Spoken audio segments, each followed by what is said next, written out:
Somos Iglesia. La Iglesia es el nuevo pueblo de Dios, llamado a ser la luz del mundo y la sal de la tierra. En los vibrantes y vertiginosos tiempos de cambio que vivimos, los bautizados somos los testigos de la vida nueva, de justicia, de unidad y de paz que Cristo nos propone, por la fuerza de la fe luminosa, la esperanza inquebrantable y la caridad ardiente. La Iglesia Católica, cuerpo vivo de Cristo, nos señala la única opción por la verdad y nos presenta el ideal existencial más alto: Jesucristo, modelo de verdadera humanidad y camino seguro de salvación y de vida eterna. Tú eres Pedro, y sobre esta piedra edificaré mi iglesia, y el poder del mal no triunfará sobre ella. Somos Iglesia. En esta emisión de Somos Iglesia, espera 25 millones de euros de ACN para Ucrania desde que empezó la guerra en 2022. El mexicano al que el León XIV ha nombrado como coordinador de sus viajes papales. Baño de masas del Papa con los seminaristas. Hay que ser valientes, no tengan miedo. El Vaticano aclara cuándo es lícito practicar una histerectomía. La ELA es tener a la persona que quieres al lado y no poder tocarla o decirle que la quieres. Película cuenta cómo pareja perdonó a los nazis durante la Segunda Guerra Mundial. Es un gusto saludarlos y desearles lo mejor a cada uno de ustedes, además de compartirles la selección de noticias importantes en torno a la Iglesia Católica que tenemos hoy para todos ustedes. Me acompaña como siempre el Padre Carlos Yepes. Padre Carlos, ¿cómo está? Miriam, qué alegría poder compartir contigo y con todos los que se conectan a esta hora, a este espacio. Hoy estamos de fiesta en Colombia, tenemos la celebración de Nuestra Señora del Rosario de Chiquinquirá, la renovación milagrosa de este cuadro que recordamos. Tiene la imagen de la Virgen del Rosario, tiene a San Andrés, apóstol a un lado, y a San Antonio, recordando que los dominicos vinieron por allá en el siglo XVI a llevar, o mejor, a traer el Evangelio a tierras de América. Y uno de estos dominicos encomendó a Fray Antonio de Santana, que hicieron una imagen del cuadro de la Virgen del Rosario. Él tendrá un encomendero, San Andrés, un fraile dominico, y le dirán a San Alonso de Narváez que pinten la imagen. Pinta la imagen de la Virgen del Rosario, queda el lienzo al lado y colocan los patronos de ello. Uno se llamaba Antonio, entonces pone a San Antonio, el otro se llamaba Andrés, pone al apóstol San Andrés con la cruz en forma de X, como muere él. Y este cuadro, que duró unos 10 años, estamos hablando por allá, la segunda mitad del siglo XVI, se va decolorando porque estaba en una choza de paja. Se cae la paja, entra el sol, el agua se deteriora rápidamente, y luego es llevada del pueblo donde estaba inicialmente, en Suta, es llevada a Chiquinquirá.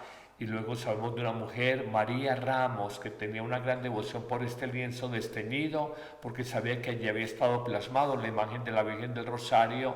La coloca en una especie de oratorio, capilla, y la veneraba todos los días, pidiéndole a la Virgen que el cuadro se pudiera renovar, porque allí había estado estampada la imagen queridísima de la Virgen.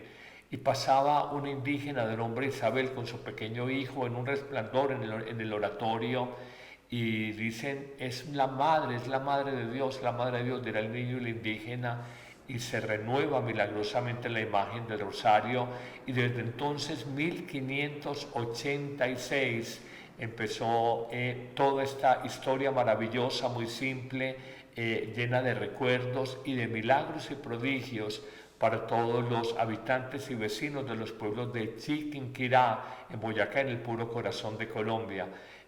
Pasarán los años y la Conferencia de Obispos de Colombia consagrará nuestro país a Nuestra Señora del Rosario de Chiquinquirá, y en el año 1986, a los 400 años, de la renovación milagrosa del cuadro, el Papa Juan Pablo II viene a Colombia y hace una nueva consagración de nuestro país a la Virgen del Rosario, una imagen muy querida, muy venerada, ubicada, repetimos, en el centro de Colombia, y hoy es su fiesta, 9 de julio. Hablábamos en el programa anterior de que Carlos Acutis es un devoto de la Virgen del Rosario, ¿no? De la Virgen del Rosario, como encontramos la Virgen del Rosario en Pompeya, en el sur de Italia, como encontramos muchas imágenes donde la Virgen pide que hagamos la oración del Santo Rosario con devoción, que hagamos penitencia y que veremos conversiones y una renovación de la humanidad. Padre, esto me hace pensar también en que nosotros debemos tener mucho respeto con las imágenes sagradas, ¿no? Una imagen no es la divinidad, pero sí la representación de la divinidad, como la foto de tus padres. No son tus padres, pero son la imagen de tus padres, y por eso tú la respetas y llevas con tanto cariño las fotos o videos de tus papás, y más cuando han fallecido. Igualmente en el tema de la trascendencia, el paso de la Virgen por el mundo aconteció hace 2000 años como la Madre de Jesús. En la cruz uno la entrega como Madre espiritual, pero todas estas advocaciones que a lo largo y ancho del planeta, bajo tantísimos nombres, se ha extendido, muestran el amor filial y la necesidad de acudir confiadamente a nuestra Madre como la gran intercesora que tenemos ante Jesucristo. Bueno, Padre, entrando ya en materia de noticias, en periodismo se dice que lo que hoy es noticia, mañana es historia. Hace unos meses, pues todos los titulares en las primeras páginas de los diarios y demás hablaban del conflicto entre Ucrania y Rusia. Pero luego vino lo de Gaza, ahora lo de Irán e Israel. Bueno, en fin, todo esto ha ido opacando lo de Ucrania. ¿Usted qué opina? ¿Nos hemos olvidado de este pueblo que todavía no sale de la guerra? Hay algo muy especial, y es que como Estados Unidos ha atacado a Irán, Rusia se siente más autorizada para atacar más fuertemente. Los ataques con drones y con misiles dirigidos con tecnología. La guerra tecnológica que hoy vivimos es mucho más cruel, mucho más fuerte, ahora que, repito, Estados Unidos ha atacado a Irán, que Israel se ha enfrentado también a Irán. Entonces Rusia se siente, entre comillas, autorizada, convalidada para mostrar toda la fiereza de su arsenal militar y tecnológico contra un país que es sensiblemente inferior el número de defensas, de tropas militares y de tecnología. Es la ley de la selva, que es la ley del más fuerte, que devora al más débil, y esto muestra la inhumanidad y cómo nos falta Dios en la vida de los gobernantes, cómo habla más el lenguaje de las armas que el lenguaje de las palabras, cómo habla más el lenguaje de la guerra que el lenguaje de la paz. Pero le preguntaba que nos hemos ido olvidando de Ucrania, ¿no? Un escándalo tapa al otro, Ajá. Un escándalo tapa al otro. El escándalo de hoy tapó el de ayer y el de mañana tapará el de hoy. Qué pesar, pero no podemos olvidarlo, como también hemos visto la crueldad de la guerra que no ha parado de Israel contra los gazatíes, una población que podemos decir está muriendo de hambre, literalmente, muriendo de hambre, y ante nuestros ojos, ante la indiferencia del mundo, o no sé, sin indiferencia, ante la impotencia, porque uno dice que poder hacer. Hemos tenido cifras escandalosas este último fin de semana de muchos niños gazatíes que han muerto, como también niños ucranianos, en esta arrogancia que da el poder bélico en las manos de un dirigente. El caso es que la Iglesia no se ha olvidado de Ucrania. De hecho, ha destinado muchísimo dinero para ayudas allí. Ucrania vuelve a ser el país más beneficiado de ayuda a la Iglesia necesitada por tercer año consecutivo. En 2024 esta fundación católica les envió 8,5 millones de euros y desde el estallido de la guerra en 2022 ya van en total unos 25. El dinero de esos donativos se destina a diversos proyectos, por ejemplo al acompañamiento espiritual y psicológico de personas traumatizadas por la guerra, también para ayudar a sostener a los sacerdotes y religiosos, además de para la formación de seminaristas. Ucrania en cuanto a país, hablando de continentes, el más sostenido volvió a ser África con un 30%. El auge del terrorismo yihadista cada vez más extendido hizo que la fundación triplicase su ayuda en países como Burkina Faso. También Oriente Medio recibió una buena parte, sobre todo tras la escalada del conflicto en la Franja de Gaza. Se sitúa así como la tercera región que recibió más beneficio.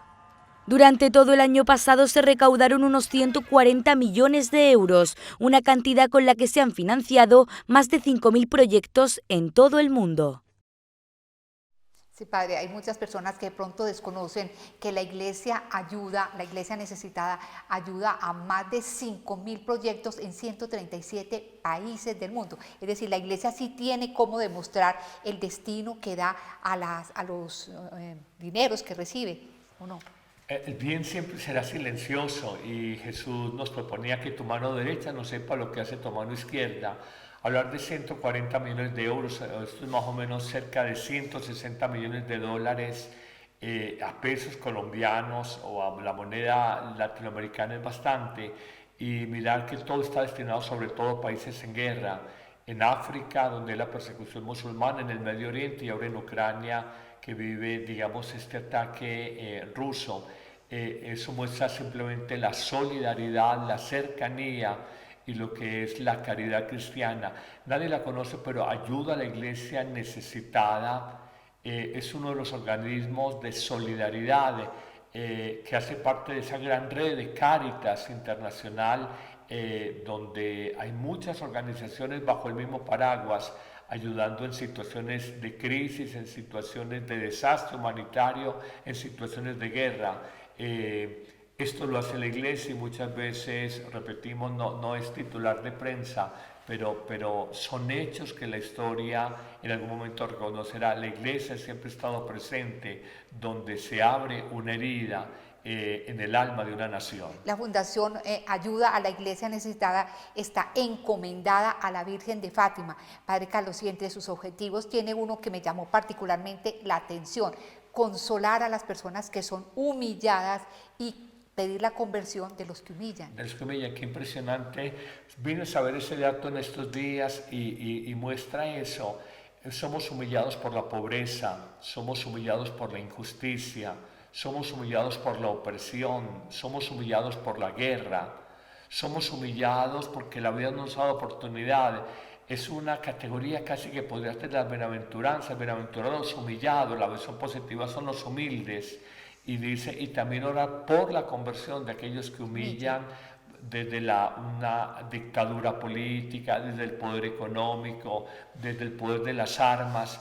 Hay tantos poderes humanos que utilizados de manera inadecuada humillan, vapulean, estropean la dignidad humana, que es inalienable porque somos imagen y semejanza de Dios. Y nosotros también, Padre Carlos, ¿cuántas veces habremos humillado a muchas personas y con esto causarle una herida al Señor y a la Virgen María, ¿no? Así es, inconscientemente lo podemos hacer, pero aquí hablamos sobre todo de estructuras del mal. Una cosa es que una persona frente a otro en mal momento, con malas palabras, con rabia, desplante, ignore, humille, y la otra es cuando son estructuras de opresión, estructuras de humillación. Esto ha existido desde siempre. El pueblo de Israel hablaba de 430 años de opresiones, crueldad y humillaciones que vieron a manos del imperio más poderoso en el mundo antiguo, que fue el imperio egipcio.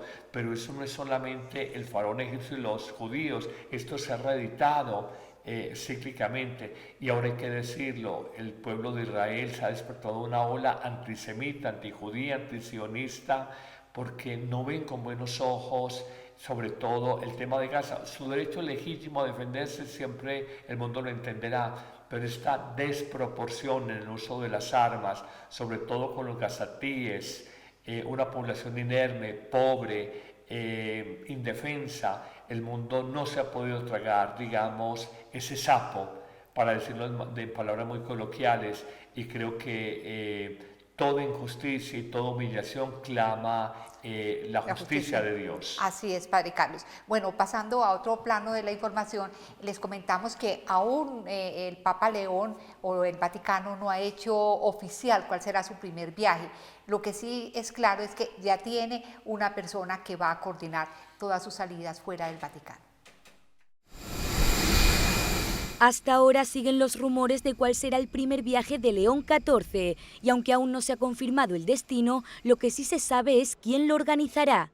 Será este mexicano, su nombre es José Salas Castañeda y trabaja como diplomático en la Secretaría de Estado. León XIV lo ha designado como coordinador de sus viajes papales y no es una tarea que le pillará por sorpresa.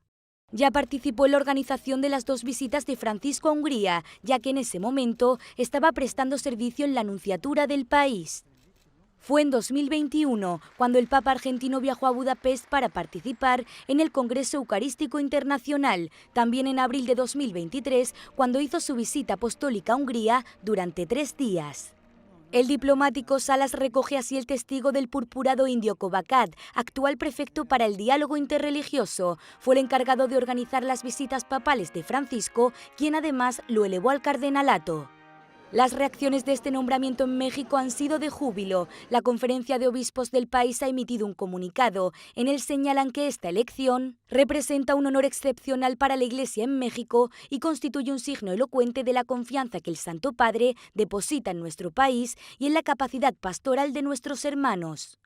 En cualquier caso, todo apuntaría a que el primer viaje de León XIV sería a Nicea. Es una visita que ya estaba cerrada con Francisco. Se baraja que la fecha que ha puesto el patriarca Bartolomé es a finales de noviembre. Casi todos los jefes de Estado o presidentes de gobierno han invitado al Papa a visitar sus países. Lo hizo Javier Milei cuando estuvo en el Vaticano, los reyes de España durante la misa de inicio de pontificado o el vicepresidente de Estados Unidos.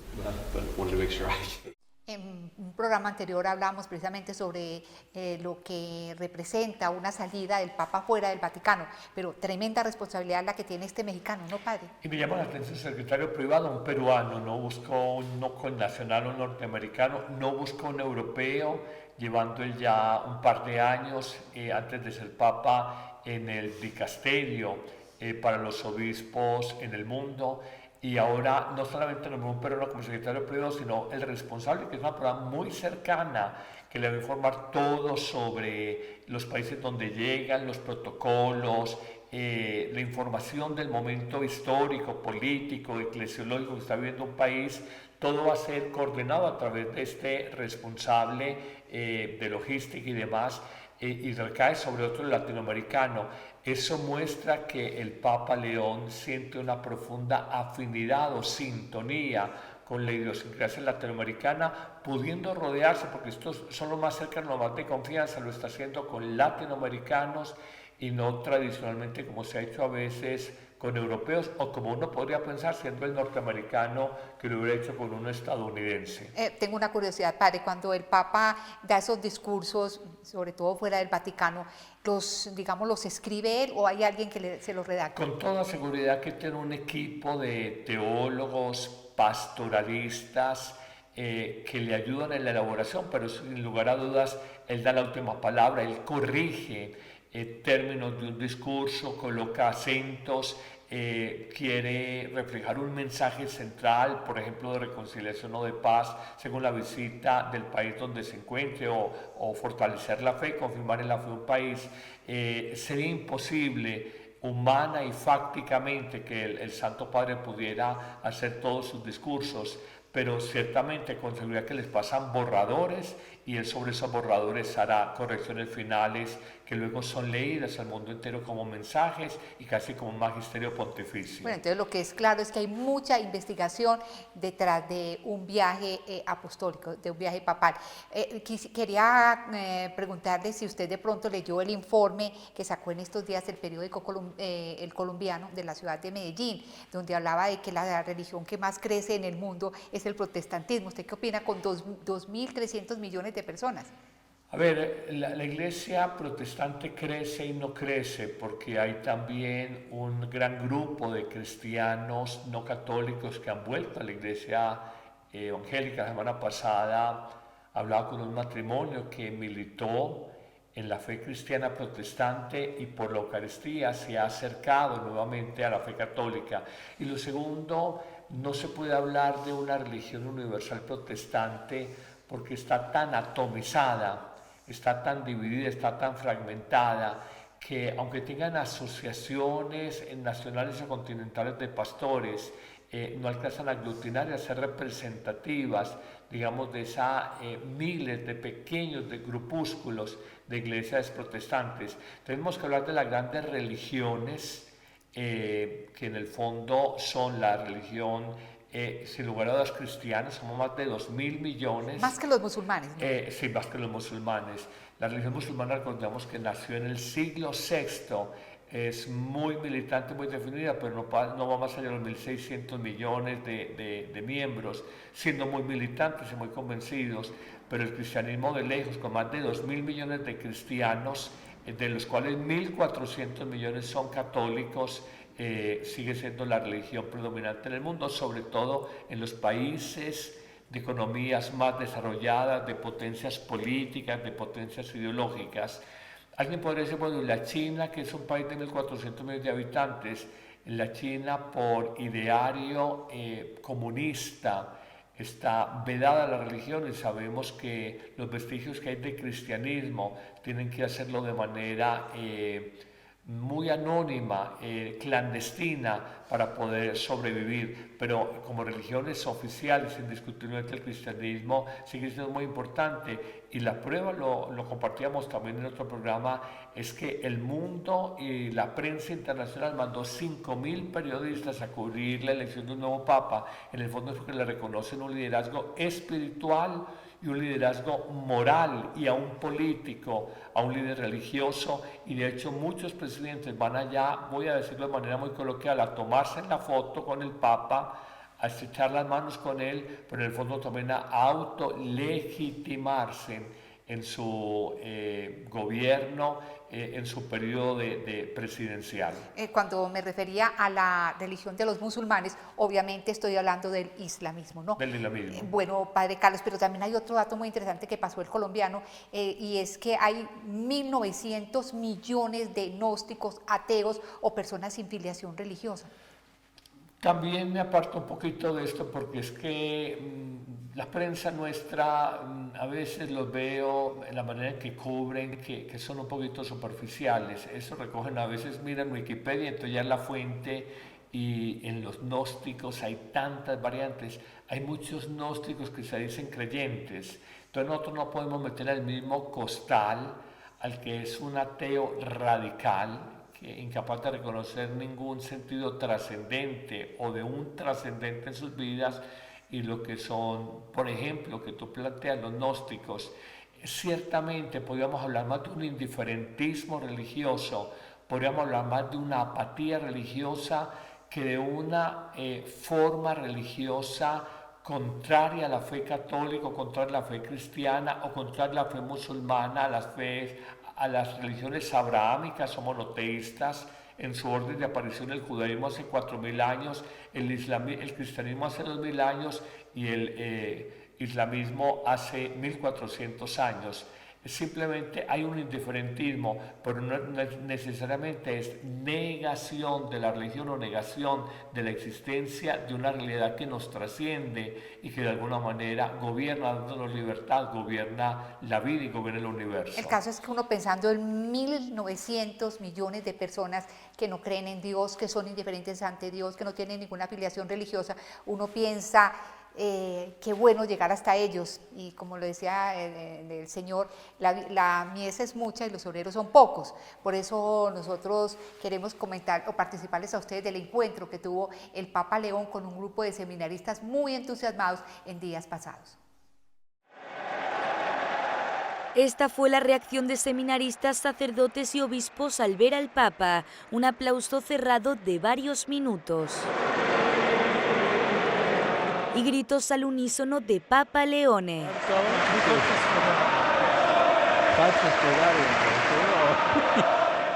Estaban en la Basílica de San Pedro con motivo de su jubileo. Venían además de todo el mundo, de Angola, Panamá, España o Brasil.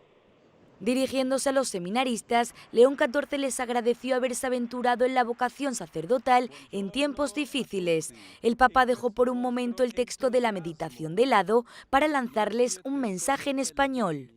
Si digo una palabra también en español, gracias por haber...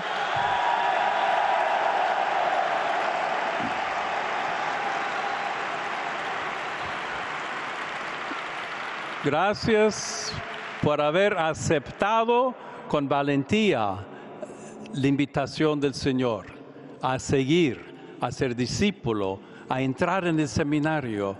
Hay que ser valientes y no tengan miedo. Pero la clave de la meditación del Papa fue poner en el centro el estudiarse a sí mismo y conocerse bien para poder desarrollar una vida espiritual profunda. Scendere nel cuore a volte può farci paura perché in esso ci sono anche delle ferite. Non abbiate paura di prendervene cura, lasciatevi aiutare perché proprio da quelle ferite nascerà la capacità di stare accanto a coloro che soffrono. Senza la vita interiore non è possibile neanche la vita spirituale, perché Dio ci parla proprio lì. Dios nos habla en el corazón. El Papa también les habló sobre la importancia de saber discernir, sobre todo en momentos de dudas, para entender lo que uno quiere de verdad.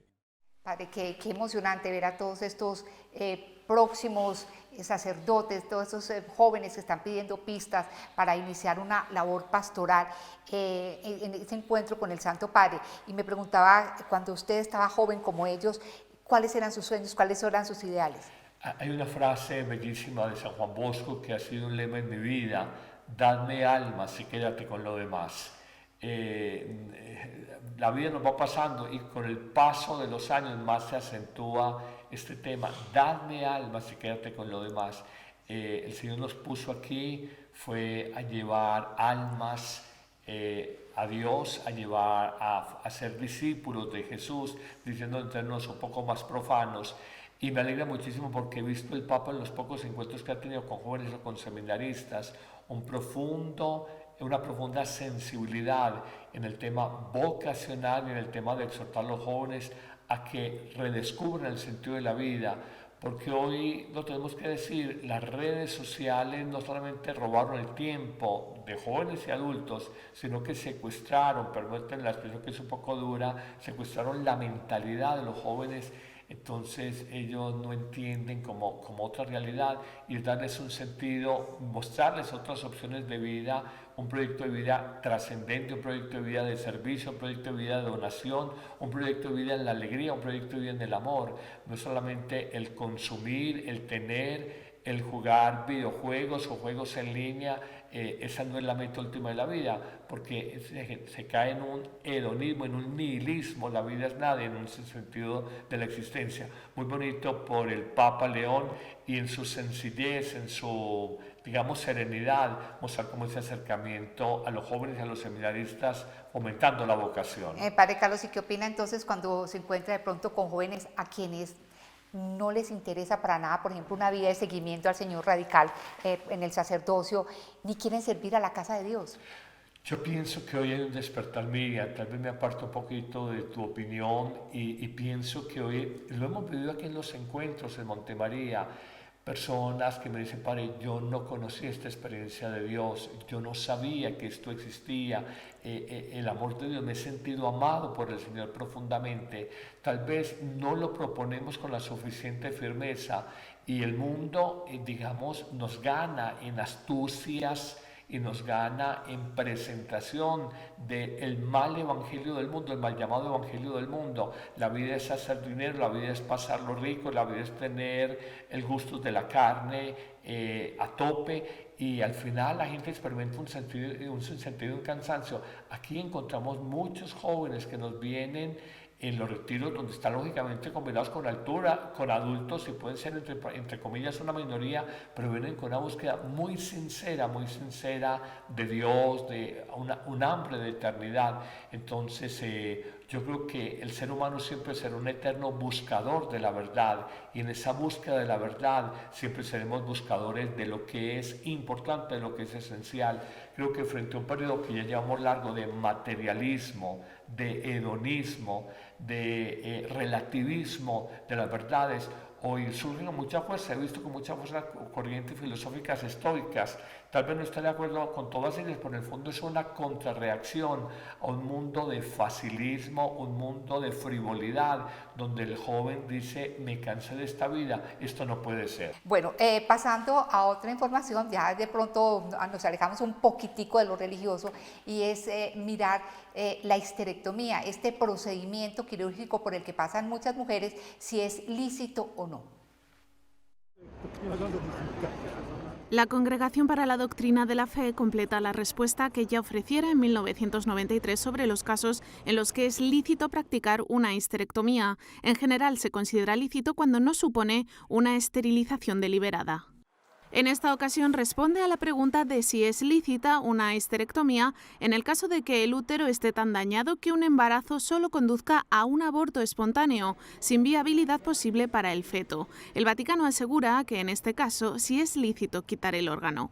Con esta aclaración recuerda que la extirpación del útero y las trompas de falopio con el fin de evitar un embarazo es ilícita, porque el objeto propio de la esterilización es impedir la función de los órganos reproductores y su malicia consiste en el rechazo de la prole. Pero es distinto cuando los órganos reproductivos no son capaces de custodiar a un concebido hasta su viabilidad y el nacimiento de un feto vivo no es biológicamente posible.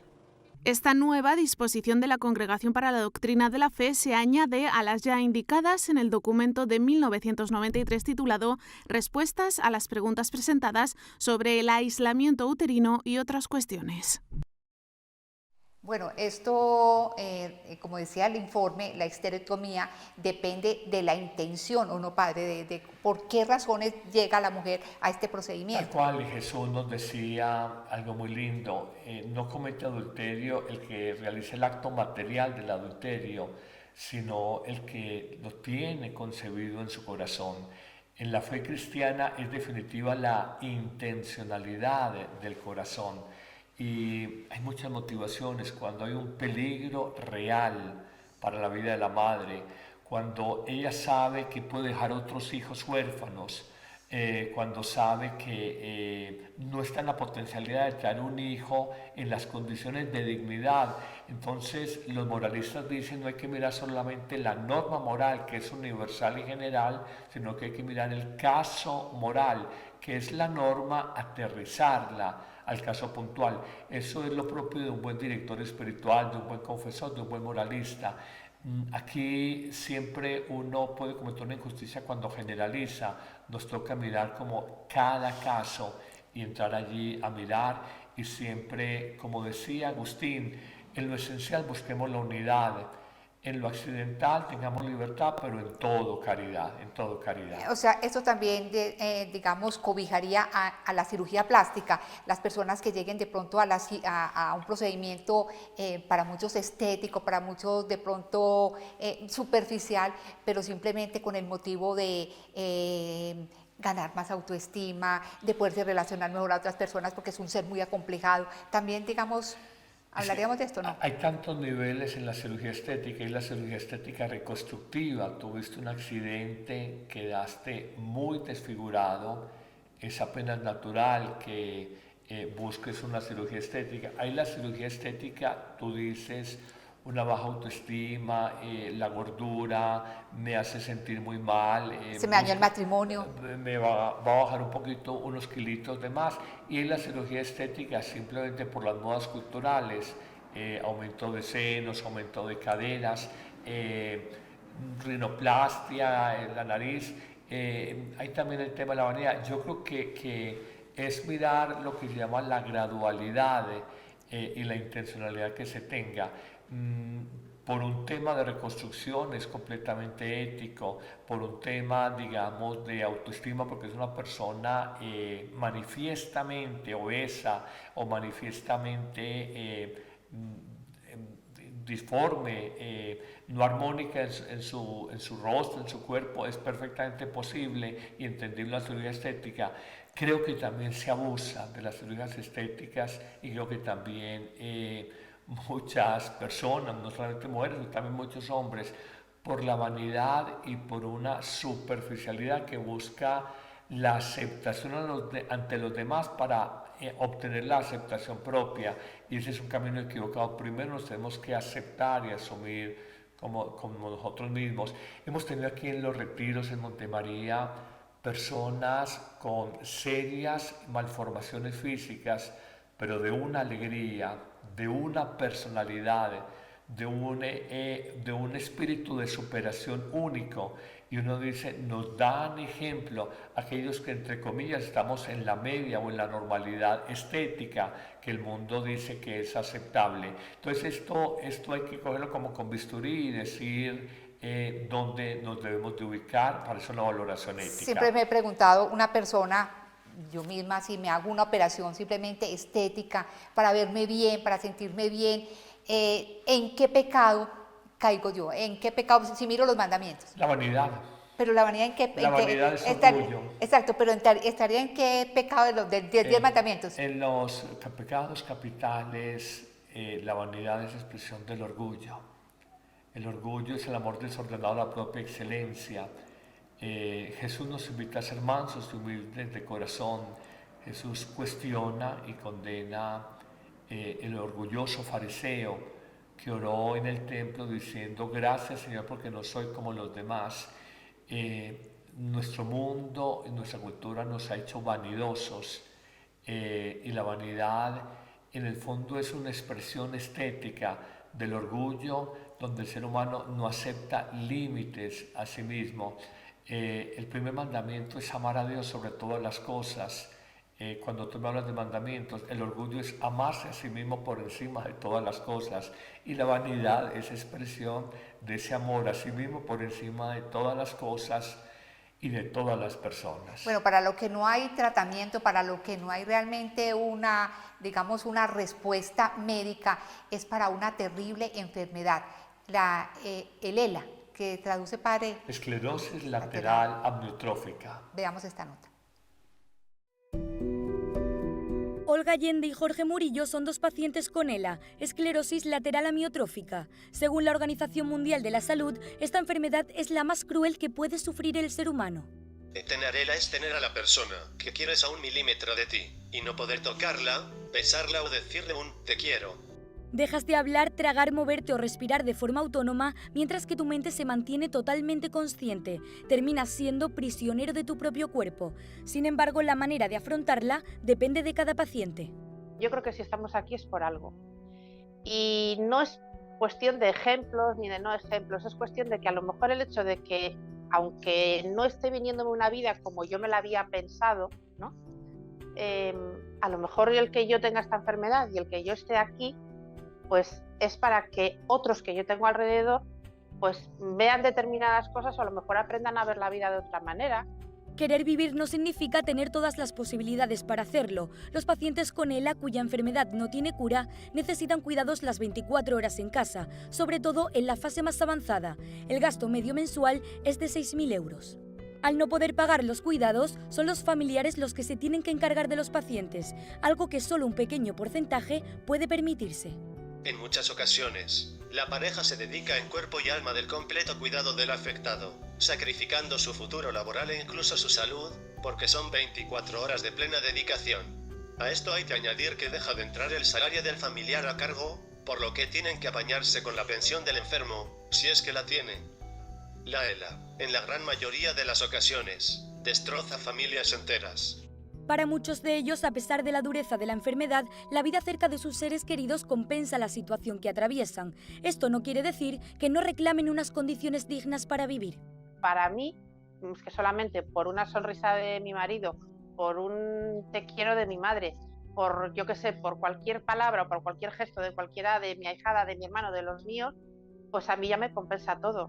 Solo en España se diagnostican 3 nuevos casos de ELA al día, por lo que al año se alcanzan casi los 1.000 casos, la misma cifra de fallecidos. Está considerada una enfermedad rara con una esperanza de vida de 2 a 5 años desde su diagnóstico. Es terrible ver que el cuerpo se va destruyendo poco a poco y la mente sigue lúcida, pero no se puede hacer nada.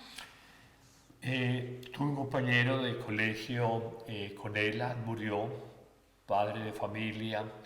Y hace algún tiempo un hermano sacerdote de esta diócesis con ELA tuve la alegría de compartir con él algunas eucaristías en su casa y digo, es una cruz que Dios permite, no manda, que permite en personas que tienen que ser muy valientes, muy valientes. Es cruz tanto para el paciente como para la familia, pero en todo esto creo que hay que sobrenaturalizar la enfermedad y decir algo de verdad. Un enfermo, aunque nos cueste entenderlo, es un Cristo crucificado en una silla de ruedas, es un Cristo crucificado en una cama de una clínica, es un Cristo crucificado en el sofá de su casa, y un enfermo reproduce como nadie el misterio del dolor de Cristo. La Iglesia, a partir de todo este misterio del sufrimiento, ha hecho un desarrollo teológico muy bonito. Dice, el dolor es redentor, y solo desde Cristo, antes de Cristo no se entendía, se miraba el dolor como un escándalo, y solo desde Cristo el dolor se empezó a mirar como una fuerza de redención. El dolor físico de Jesús y el sufrimiento moral, la ingratitud, la traición, el abandono de los suyos, toda esta sumatoria del dolor físico y del sufrimiento moral, Jesús le dio una fuerza redentora, transformadora, y esto hace que el dolor no lo miremos como una maldición o Dios nos abandonó, sino que allí hay una misteriosa y oculta bendición de Dios que no siempre descubrimos, pero allí está. Si la enfermedad fuera una maldición, Jesús hubiera suprimido la enfermedad. Él cura a los enfermos, pero no suprimió la enfermedad, no la suprimió. Atención. Y dos, si el dolor fuera siempre maldición, el Padre Dios nunca hubiera permitido que su Hijo sufriera como sufrió en la cruz. No lo entendemos, más de una sociedad de hedonismo, una sociedad que busca el bienestar como meta última de la vida, pero repito, detrás de enfermedades como estas hay misteriosamente el amor de Dios que nos acompaña, aunque el ser humano no lo entienda y busque formas de autoaniquilación, como el suicidio asistido, como la eutanasia. En el fondo, el ser humano hoy encuentra incomprensible cualquier expresión de dolor, y si no hay pastillas para el dolor, simplemente acaben con mi vida, que yo me quiero autoaniquilar. Y decía la nota de una manera muy triste, y es que hay familias enteras que se destruyen precisamente porque uno de sus miembros tiene esta enfermedad. ¿Qué decirle, padre, a unas personas que muchas veces no tenemos en cuenta, los cuidadores? Que el cuidador lo haga con amor. Todo lo que se hace con amor pesa menos. Cuando una madre le dice a un hijo, me da pena ser carga para ti, el hijo, la hija le dice, mamá, yo te amo. Lo que se hace con amor no es carga. Lo que se hace por un salario sí es carga. Si el cuidador solo lo hace porque necesito devengar un dinero, será carga y se va a fastidiar, se va a amargar, va a estar rabiando interiormente contra el enfermo. Pero si aprende a hacerlo con amor, es una vocación de servicio y un camino de santidad, porque ciertamente el sufrimiento no es solamente para el enfermo, sino para todos los enfermeros y familiares que están alrededor del enfermo. Bueno, Padre Carlos, pasamos ahora a las historias que inspiran. Conozcamos la historia de una pareja que asiló en su casa a unos soldados quienes años o tiempo atrás habían asesinado a su familia.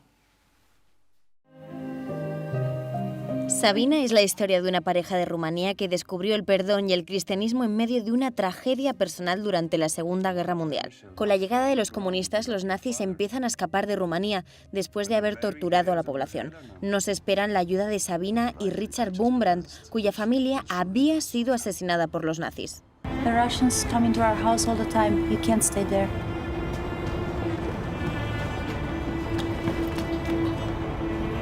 And how do you know we can trust you? I don't.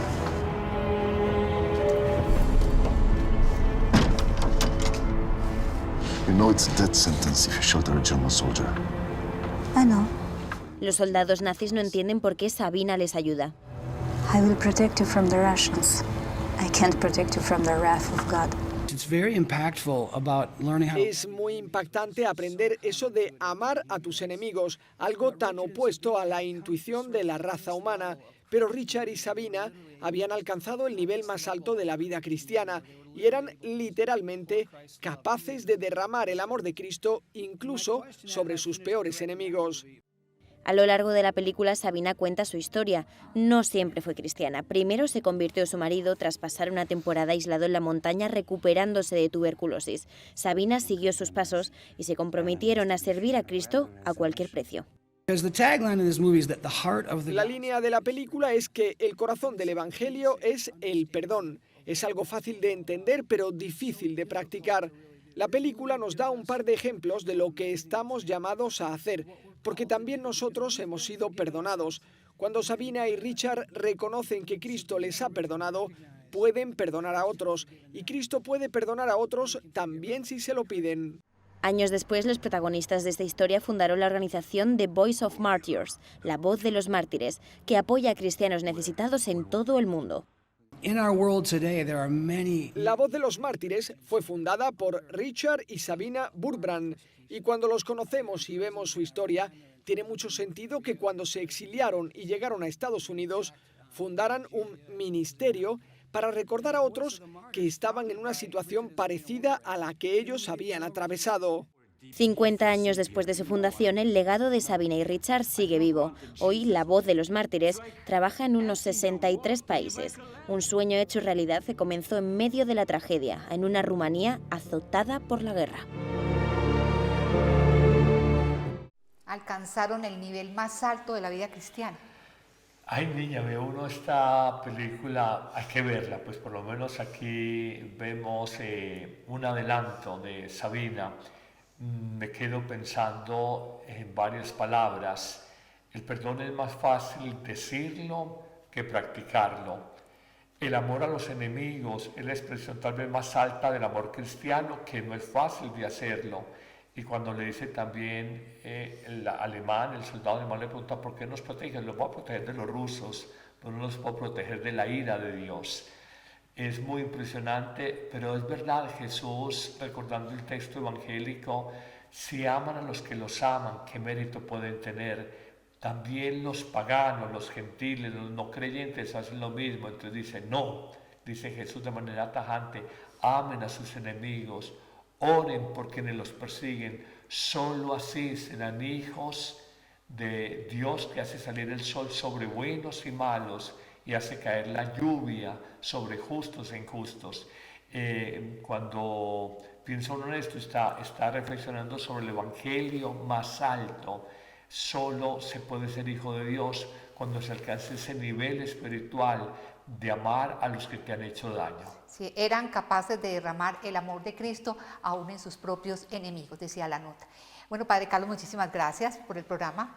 Muchas gracias, Vivian. Una alegría poder compartir este espacio y generar análisis, generar reflexión sobre todos estos temas que son de iglesia, que son también evangélicos y que son profundamente existenciales. Bueno, les recordamos que este programa está pasando los días miércoles. Que tengan un resto de día muy feliz. Muchísimas gracias a Ron Reports, Amén Comunicaciones y Adrián Maduro en el Control Master. Que estén muy bien. Que el Señor los bendiga a todos.